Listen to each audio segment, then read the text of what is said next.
Good morning. Our hand today is going to be ace 9. Folds around to the button. I have 7 hands on him, so all I'm going to do is just go off of what general population tends to do, and that is they tend to raise about 30% of hands. So this is 30%. I'm looking at hands right now. I mean, is it realistic? Jack 9, 10, 9? Yeah, maybe. Straight possibility here. Maybe that instead, maybe ace 9 instead of jack 9, maybe all the way with like the offsuit aces, and take out some of these weaker stuff. I think we'll do that. Take something out like that. That's 32%. That's probably okay, just as a pre-flop raising range. And then it's going to be on me. And I think now this is an easy 3-bet. It's how I'm playing it this month and hopefully moving forward. We're versus a button. I don't think he's tight, so versus a tight button, you can call, and we could say, well, he's only played 14% of hands. Yeah, that's I'm not bothered by it. But like this guy, 400, he's got somewhat similar stats, 15, 12. He's attempted to steal 30%. I don't think that's necessarily tight. Attempt to steal 33%. I don't think that's necessarily tight. I think when we see an attempt to steal of like under 20%, we're pretty tight. Or, but yeah, probably that. And I'm still trying to gauge what this tightness is for the button. If he is tight, then maybe we go with that call. So versus button tight, maybe we go with that. I think at this time I was playing this range here, which you can see is quite a bit different, tighter. But yeah, let's do this. Let's say this is tight. Let's say 30% is pretty tight for the attempt to steal. This player, even when we look at his pre-flop stats, his raise first in from the button's 50%, I wouldn't necessarily call that tight. I'd say that's loose, but maybe his VPIP is 21%, raise first ins 21%. Yeah, I consider that tight. All right, so not sure what happened there, but we'll go with the call here. We'll play this call and say he's going to be tight. And I did, and the flop comes jack 7-3, which is actually pretty good for us. So one, it's unlikely that this board hit villain 4. He's got a lot of hands in his range. Probably, I mean, if he hits, it's going to be a weak hit. Maybe one pair at best, maybe some sort of draw. Maybe like an 8-9 or a 10-9, maybe, or jack 9, jack 10. It's hand types that won't be able to withstand a lot of pressure. And I have the nut flush draw. So I think we're going to be checking here. 100% we're checking. And villain 5 bets. And he actually bets pot. And the question is, what's he going to bet pot with? I think with pot, he's looking at top pair plus over pair. He is betting to try to charge the draws, the flush draws. I think it's possible that he would also do it with like one of these, 8s, 9s, and 10s, just to say, hey, I'm going to charge you. But I think any of the weaker cards, he's probably not going to be doing that. Same thing with a flush draw. I don't think he's doing that with a flush draw. Probably not with a combo draw. I think he would bet something more normal, you can say. So half pot maybe. So I think that's his range, just based on his bet sizing. So then it's on us, and I think this is a great spot to check raise here. We're going to be applying pressure if he has a set. So the question is that okay if he's got a set? Well, I don't think we're really targeting set. I think we're really targeting this top pair and the pocket pair above the top card. We don't have a pair yet. We just have a flush draw. If we can apply pressure, if we check raise and he calls, and then we bet again on the turn on like a nothing card, it's going to be hard for top pair to call. even if we get something like an ace comes out, or maybe even a king, we could probably fire again and applies even more pressure, because if you think about what hands he's going to be calling with the top pair, he's got a lot of queen jacks and jack tens and jack nines in his range. We block aces, so it's less likely that he has ace nine, or that he has ace jack, and we know he can't have the like king jack or queen jack of clubs. So I think with check raise, we're gonna be okay if he folds here. We're playing aggressively, and maybe the sizing, maybe this play would be better if he bet more of a conventional, half pot sizing, because there's a lot more hands that he could draw. But I think we're pushing that jack. I think we're pushing the jack. I think our hand looks like it could be trips. Could be trip threes, trip sevens, maybe trip jacks. So we raise. We raised probably a little low. I think we probably should have raised about 21. Just go full three times the bet. And then the king of clubs rolls off, and I think that's a great card. King jack's going to have a hard time folding now. If he has an overpair, if he has kings or aces, well, if he has aces, he's staying in. If he has kings, he just hit trips, he's paying off. So now the pot's 43. We've got maybe about 2 times the stack. We've got more than 2 times the stack.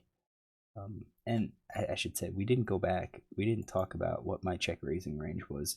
I think we're looking at check raising sets, flush draws, maybe gut shots, I think. Let's figure out this group.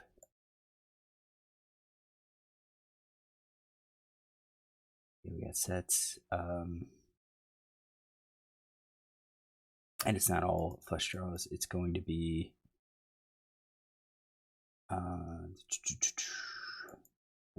no, probably just the nut flush. Only something like that.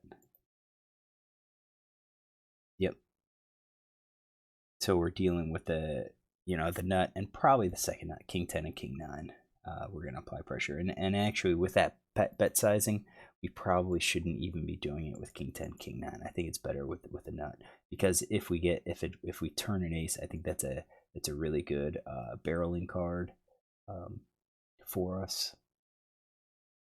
And it's really going to pressure our opponent. He's going to have a hard time. He could easily see that we have, ace 7 or ace 3. So we're going to play that. And then we get the king of clubs on the turn. We have the initiative. I don't think we're checking. So I think we lead out with the flush. I think we would lead with the set, because we're hoping that maybe he has a lone club. So queen of clubs, jack, would call down here. Ace would call down. Kings are definitely calling down. That's kind of unfortunate for us. And that's kind of unfortunate with our sets if we had 3s and 7s. But I think we're leading all of those. I don't think we're going to be leading any of our flush, which we don't have any. So I think we're betting here 100% of the time on this turn card. What turn cards aren't really good? I think a queen and a 10 are pretty bad for us. Also feel like a king is pretty bad for us too, if it wasn't the club. So I think of all the cards that could come, this is probably the worst card for villain's range.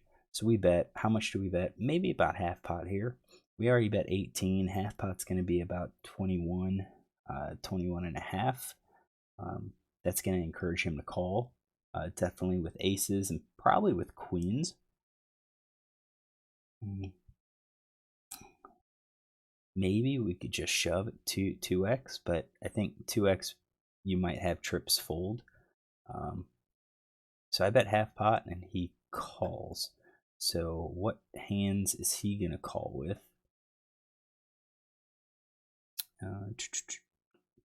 Is he ever going to raise? Probably not. He'll raise with sets and 2 pairs and probably the overpair.